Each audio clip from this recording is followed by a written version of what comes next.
Bonjour mes chers étudiants. Donc nous revoilà aujourd'hui avec la deuxième séance de ce module anglais scientifique, analyse d'articles et communication. Nous allons aborder dans cette séance la partie communication scientifique. Donc comme son nom l'indique, la communication scientifique, lorsqu'elle est orale, voilà, la communication scientifique orale, nous pouvons par exemple communiquer dans des congrès, dans des rencontres scientifiques, dans des séminaires, dont le but est de rassembler des chercheurs d'horizons divers et travaillant dans des domaines apparentés autour d'axes de recherche similaires ou même identiques parfois.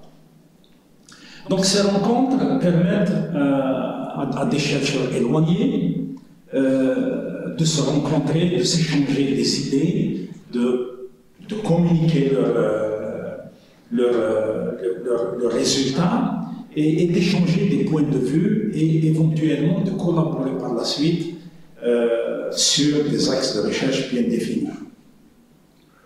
Certaines rencontres scientifiques, lorsqu'elles sont d'une grande importance, d'une grande notoriété, elles sont organisées d'une façon périodique. Et vous allez sûrement entendre parler de, je ne sais pas, 5e congrès de 25e séminaire sur quelque chose. Donc c'est un séminaire qui est tellement important, la recherche avance beaucoup, qu'on doit l'organiser une fois par année, 2 fois par année. Ça dépend de l'ampleur des résultats qui sont générés et de la demande qui est exprimée par les différents chercheurs activant dans ce domaine.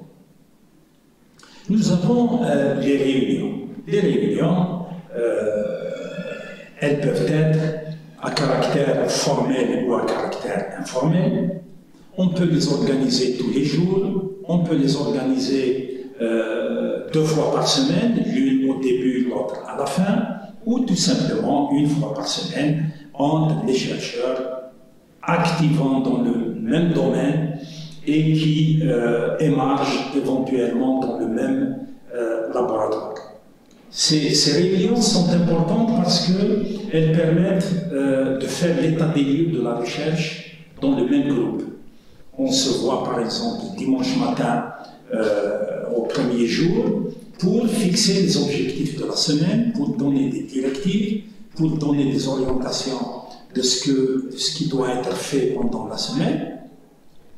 Et on discute tous les jours pour voir ou rectifier certaines choses. Et on se voit à la fin de la semaine pour faire le bilan de la semaine en termes de réalisation. D'autres rencontres qu'on désigne comme ça par autres sont celles qui ne sont pas organisées, qui ne sont pas dans un agenda bien déterminé. Ce sont des réunions improvisées généralement. On discute comme ça, on se rencontre entre chercheurs dans un couloir ou bien autour d'un café ou bien avant et après une soutenance de thèse, une soutenance de mémoire. Et là, on discute rapidement d'un problème bien particulier.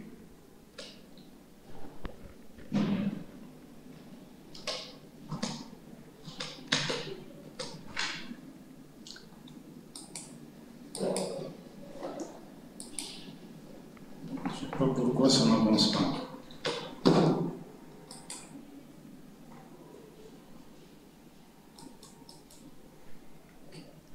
C'est bon. La communication scientifique écrite, c'est probablement celle qui prend plus de temps. Elle prend plus de temps parce qu'il faut rédiger suivant des manières bien déterminées. Lorsqu'on communique oralement, on n'est pas obligé de faire attention à la conjugaison des verbes, parfois à la ponctuation, à l'intonation du parler. Mais la communication scientifique écrite, elle est régie par des règles et des lois bien déterminées. Donc, c'est tout ce qui se fait pour rédiger des articles scientifiques ou bien de vulgarisation. Alors, quand on parle de revue scientifique, on parle de scientific writing. C'est la rédaction scientifique pure. C'est un manuel, c'est un article qui est destiné aux chercheurs de même niveau, qui est destiné aux étudiants activant dans une thématique bien précise. Donc c'est un niveau scientifique.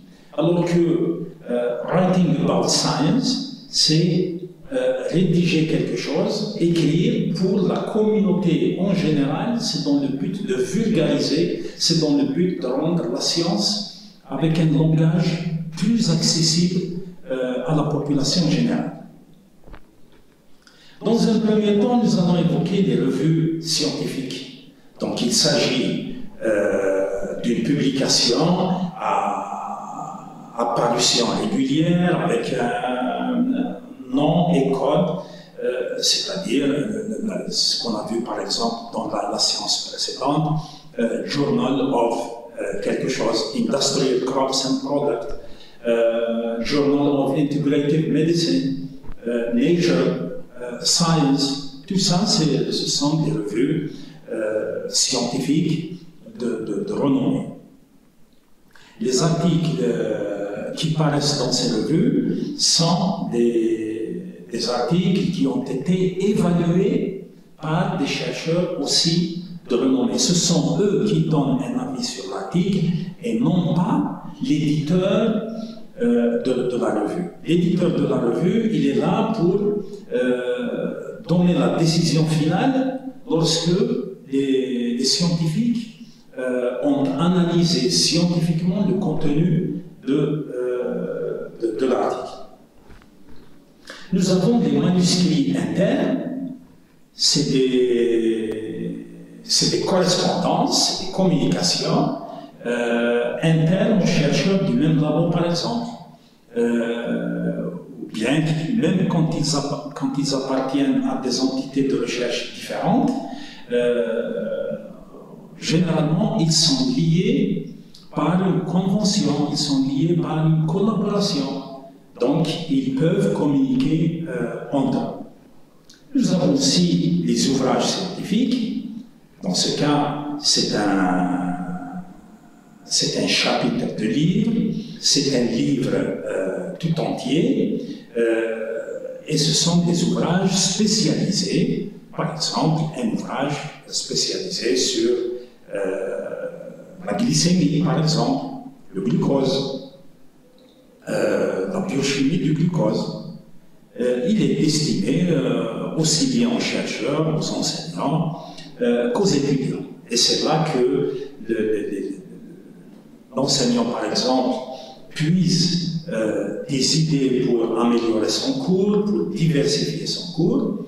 Et c'est là aussi que l'étudiant peut trouver de nouvelles approches, il peut trouver d'autres informations qui n'ont pas été communiquées par son enseignant, ou bien des détails sur des chapitres qui ont été étudiés au niveau du cours. Dans ce cas, bien entendu, lorsqu'on fait l'amalgame entre l'article et l'ouvrage, l'article il contient quelques pages, en général 6, 7, 8 pages, pour des articles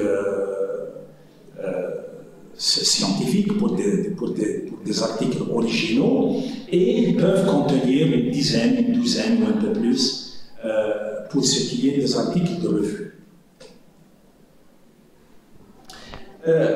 Dans cette partie, l'article scientifique en lui-même, il possède un certain nombre de caractéristiques. Lorsqu'on le lit, on doit pouvoir trouver une fluidité de lecture, donc une approche directe avec des objectifs qui sont clairs et qui sont mis en évidence par les auteurs. Les objectifs, lorsqu'ils sont bien identifiés, bien clarifiés, bien mis en évidence, nous facilitent la lecture et nous avons une idée de ce que l'on va trouver par la suite en termes de méthodologie et même éventuellement de résultats. Et nous avons aussi la reproductibilité des résultats. Ça veut dire tout simplement que les auteurs ont bien détaillé leur méthode. Si un article est accepté, c'est parce que les juges, ce qu'on appelle les référés, ont trouvé que la méthode est conforme. La méthode peut être reproduite dans un autre laboratoire. Et si elle est reproduite, on devrait sensiblement aboutir au même résultat. Et c'est ça le propre aussi de la recherche. Ce n'est pas de cacher des éléments de la méthodologie pour que personne ne puisse reproduire les résultats. Bien au contraire, il faut donner les détails nécessaires pour que les autres puissent suivre puissent reproduire.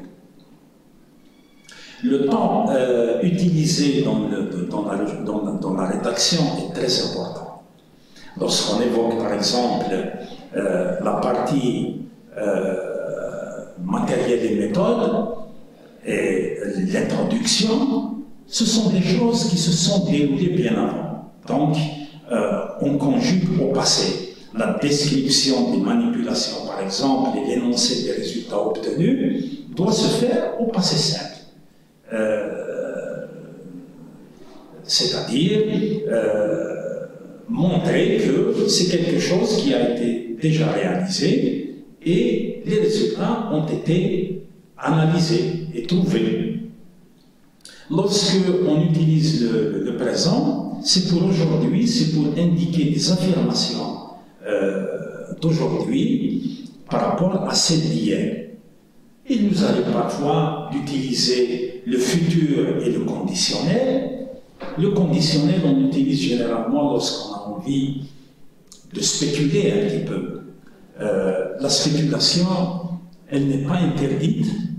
Au contraire, elle est encouragée pour donner des explications sur la base de certaines indications. C'est-à-dire que l'explication qu'on donne, elle est conditionnée par quelque chose. On n'est pas sûr. Il va falloir mener plus d'expérience pour prouver ce que l'on avance. Par contre, quand on évoque des perspectives, l'idéal serait de les présenter au futur. Donc, on peut bien constater ici que la rédaction de l'article scientifique nécessite quand même une certaine écriture, une certaine pensée et une certaine rédaction. Suivant la partie de l'article, qu'elle soit l'introduction, matériel et méthode, résultats, discussion, ou autre, un abstract tout court, un résumé, on doit moduler notre verbe, on doit changer notre verbe, suivant qu'il s'agisse de quelque chose qui a été déjà réalisé, ou bien que l'on parle de quelque chose, on s'assure que c'est aujourd'hui, donc on donne des explications aujourd'hui, ou bien qu'on émette des perspectives futures. La structuration et le style de l'article aussi sont très importantes parce que elles obéissent à une logique imposée par la revue. Les revues ne sont pas éditées de la même façon. La rédaction de l'article d'une revue à une autre peut changer de la maison d'édition à une autre. Les thèses peuvent aussi changer suivant les universités, suivant les pays et parfois suivant même la discipline. Mais on va trouver ce genre de disposition en général qui est la mise en page, les colonnes, les marges, les caractères, la typographie, les interlignes, la taille du document, le format des pages, le nombre de pages, le nombre de mots, ainsi de suite.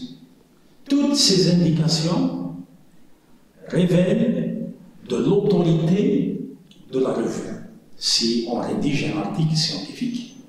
Si l'éditeur, ou bien sur la page de garde, au niveau du site web de la revue, on vous indique que vous devez présenter un résumé de pas plus de 300 mots, si on utilise ces termes, pas plus de 300 mots, il ne faut pas mettre 320 mots. Votre résumé sera tout simplement rejeté. Si on vous dit que l'article entier ne doit pas dépasser 12 000 mots, il va falloir mettre aux environs de 12 000 mots, bien même un peu moins pour s'assurer que vous êtes dans la limite raisonnable. La rédaction scientifique nécessite aussi une organisation structurale claire. La clarté de la rédaction permet au référé, permet aux juges qui vont juger cet article de lire plus facilement et de comprendre rapidement et de donner leur avis rapidement aussi. Parce que l'idée aussi, c'est que quand vous envoyez votre article, vous avez besoin d'une réponse plus ou moins rapidement pour vous permettre d'avancer et de décider. Si l'article est rejeté par une revue, ça ne veut pas dire qu'il est mauvais. Il est possible de l'envoyer dans une autre revue qui pourrait éventuellement l'accepter, tout simplement. Donc vous avez besoin d'écrire cet article d'une très bonne façon, d'une façon claire, d'une façon compréhensible, et de vous adapter aux exigences de la revue. Si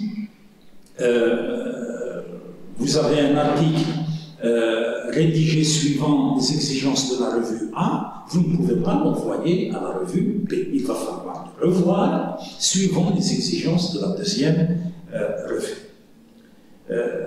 Chaque article est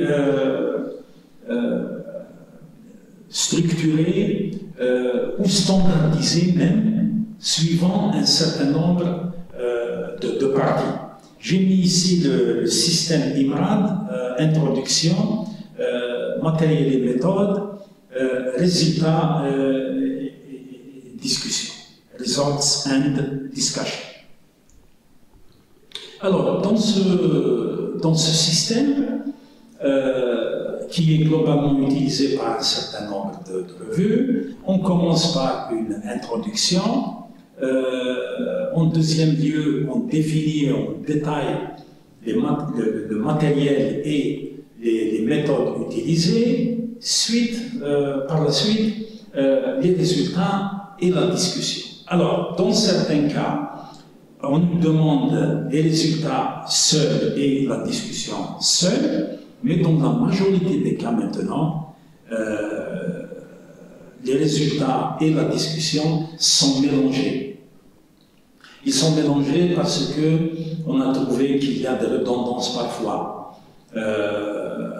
Il y a eu des cas où un résultat est proposé dans la partie résultat, bien entendu, est représenté encore une deuxième fois dans la discussion, peut-être une ou même deux fois, donc il y a des redondances. Maintenant, juste après avoir présenté le résultat sous forme de graphe, sous forme d'histogramme, sous forme de photographie, on le présente et on le discute en même temps à la lumière des résultats qui ont été trouvés auparavant.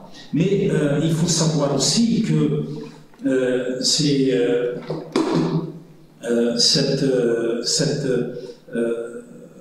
organisation IMRAD n'est pas toujours valable dans toutes les revues. Donc, il arrive parfois où des revues insèrent les résultats juste après l'introduction et proposent matériel et méthode carrément à la fin.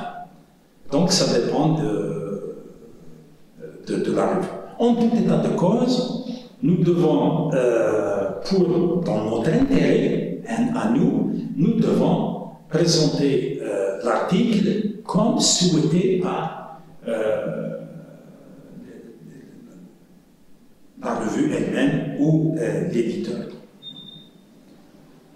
Quant au type d'article scientifique, et c'est là que dans la première séance j'ai fait allusion, tout en vous disant qu'on allait discuter ça en plus de détails, c'est peut-être la partie la plus importante avant la rédaction et pendant la compilation des résultats que nous avons obtenus.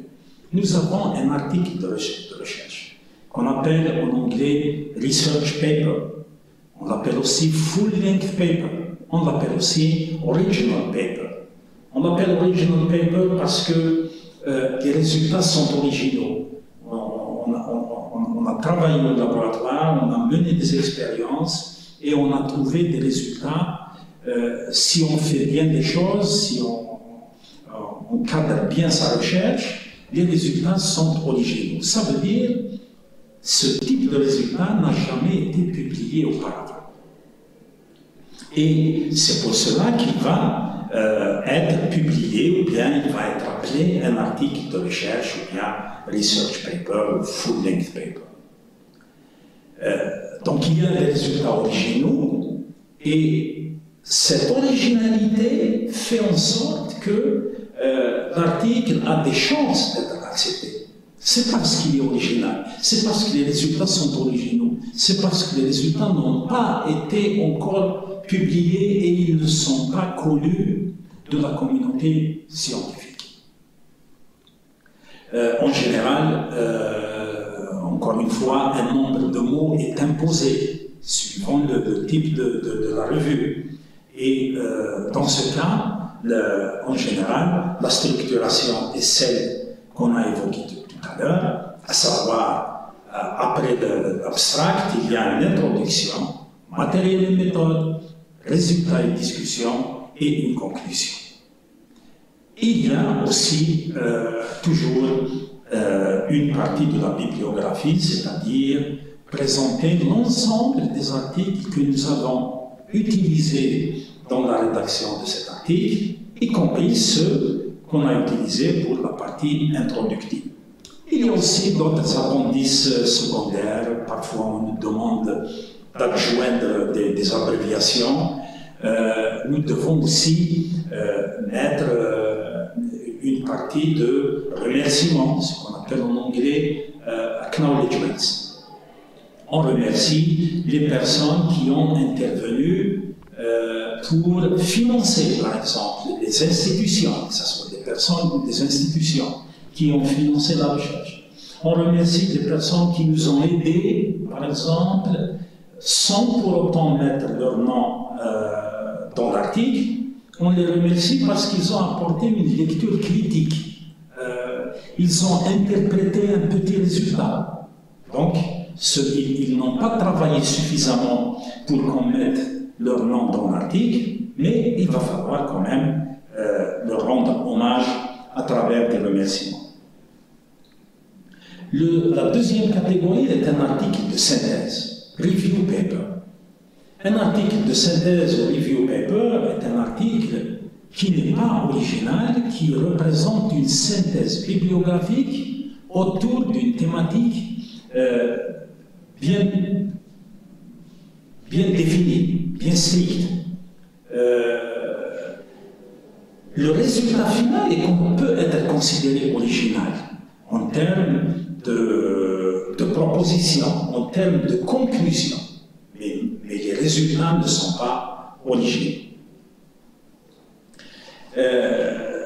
L'analyse de l'article peut se terminer par, je viens de le dire, par un point de vue de l'auteur, des auteurs. Dans ce cas, le nombre de pages d'un article de revue est plus grand. Si pour l'article scientifique, on nous exige de nous limiter à quelques 6-8 pages d'articles, ici on peut y aller à une douzaine, une quinzaine, une vingtaine de pages. Nous avons, comme son nom l'indique, en troisième lieu, short paper. Short paper, c'est un petit article. Il s'agit d'un article qui présente peut-être un seul résultat original, qui est rédigé en une seule page, en 2 pages, 3 pages au maximum, y compris le résumé, l'introduction, matériel et méthodes, les références, tout. Cette façon de faire est privilégiée lorsque nous sentons une concurrence. Nous travaillons sur quelque chose d'important et nous savons qu'il y a des laboratoires qui travaillent sur la même chose. Donc il va falloir faire vite, publier ce résultat avant que les autres ne le publient, tout simplement. On peut aussi, en quatrième lieu, écrire une lettre à l'éditeur. Letter to the editor. La lettre à l'éditeur est une petite publication d'une longueur très limitée, une page, tout simplement, pour lui donner sous forme d'un petit comprimé de structure de l'article une indication bien particulière d'un résultat. Donc, soit c'est un petit résultat, soit c'est une fraction du résultat. Il y a aussi des résumés ou des abstracts. C'est une façon privilégiée de communiquer aussi.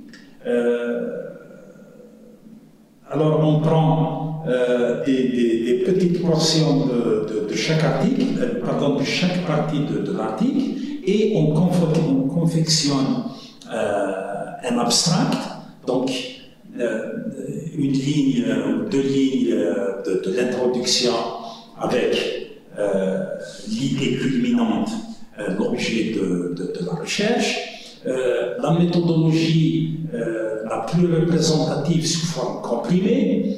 Par exemple, vous avez utilisé une chromatographie, vous n'êtes pas obligé de détailler cette chromatographie, comment vous l'avez réalisée. Mais vous dites uniquement, par exemple, chromatographie sur colonne de Cefadex, par exemple, sans pour autant parler de la colonne, comment elle est faite, du Cefadex, comment il est préparé, la colonne, comment elle est préparée dans du tampon, et ainsi de suite. Une fraction des résultats n'est plus significative avec une remarque conclusive. Ça, c'est un abstract que vous pouvez envoyer, par exemple, aux organisateurs d'un séminaire. Ce même abstract peut faire partie d'un article de recherche. On vient de l'évoquer il y a un moment. On peut aussi rédiger une proposition d'un projet de recherche. Ce type de rédaction, qui est aussi jugé par un panel d'experts,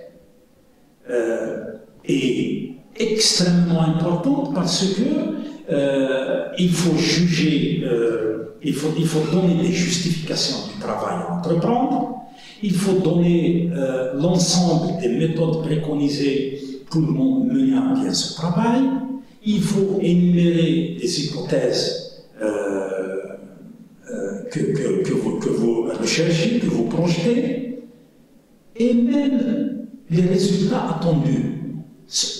Vous n'allez pas dire que je vais trouver tel ou tel résultat, mais j'attends, à travers cette recherche, j'attends à mettre en place un produit. Mais vous n'allez pas expliquer le résultat puisque vous ne l'avez pas encore obtenu, et vous n'allez pas nommer le produit puisque vous ne l'avez pas encore entre les mains. Dans ce genre de projet, il nous est demandé aussi d'indiquer les coûts. Combien cette recherche va coûter à l'organisme que vous sollicitez pour vous financer. Donc c'est un projet de recherche, par exemple, qu'on rédige avec un groupe et qu'on envoie, par exemple, au ministère de l'Enseignement supérieur et de la Recherche scientifique pour nous donner des fonds pour mener une recherche pendant 3 à 4 ans dans le but de former des étudiants de master, dans le but de former des étudiants de doctorat et dans le but donc de produire de la science et d'améliorer l'état des lieux de la recherche au niveau de notre pays. Ou bien c'est un projet aussi qu'on peut envoyer à des organismes internationaux dans lesquels notre pays est membre.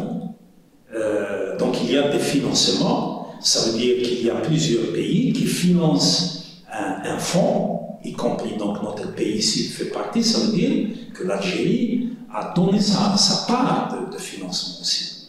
Donc il s'agit de proposer ce projet à ces organismes. Donc vous voyez que la concurrence elle est rude, quelle que soit-elle à l'échelle nationale ou à l'échelle internationale.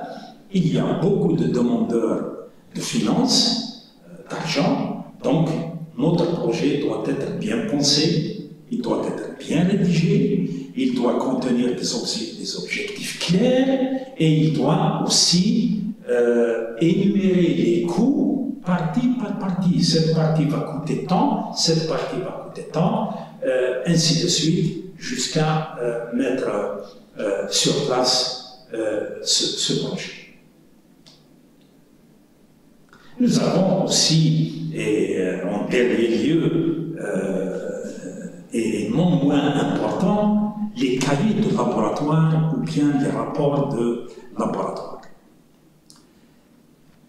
Ces écrits représentent la partie authentique des résultats. Quand vous menez une expérience, vous la mettez par écrit dans un cahier de laboratoire ou dans un rapport de laboratoire et non pas sur des feuilles volantes. Donc vous allez mettre les étapes les unes après les autres et vous allez les exécuter au niveau du laboratoire. Quand vous obtenez des résultats, vous allez les consigner par écrit dans ce cahier.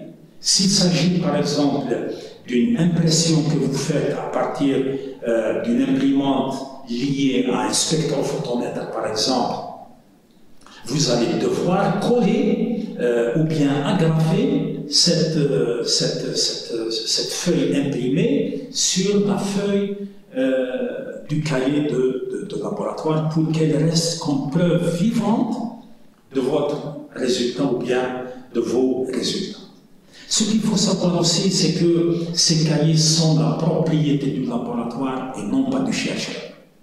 Vous êtes chercheur dans un labo, un jour si vous quittez, vous allez devoir restituer le cahier de laboratoire. Il doit rester dans le laboratoire pour toute personne, pour tous les chercheurs qui viendront par la suite utiliser les facilités du laboratoire et donc les méthodes qui sont mises en place dans ce laboratoire. Et chaque partie est consignée en tant que telle. Donc, vous allez par exemple mettre la date de réalisation des travaux et d'obtention des résultats, et elle est consignée au niveau de ce cahier de laboratoire.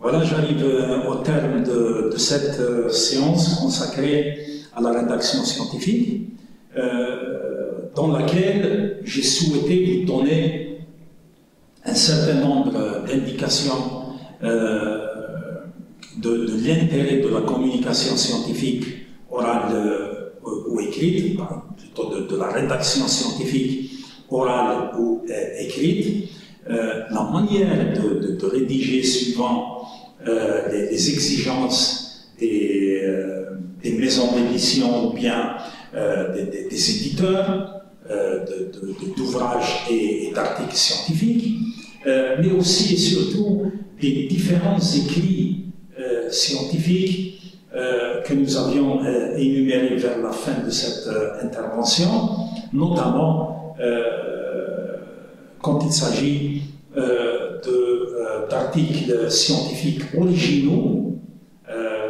dans lesquels nous devons énumérer certaines étapes qui ont été réalisées, notamment matériel et méthode. La partie qui doit être bien détaillée, bien explicite, et les résultats qui doivent être présentés là aussi d'une façon très claire. Et contrairement à des articles de revue dans lesquels nous n'avons pas à présenter des résultats que nous avons trouvés nous-mêmes, puisque nous n'avons pas mené ces recherches au laboratoire, mais nous devons faire une compilation autour d'un sujet de résultats d'autrui sous forme d'un article qui pourrait avoir une originalité dans l'opinion que doit donner celui qui a rédigé cet article, et dans les remarques finales, puisqu'il peut donner des perspectives, il peut ouvrir des perspectives de recherche. Voilà, c'est tout pour cette séance et je vous remercie pour votre attention.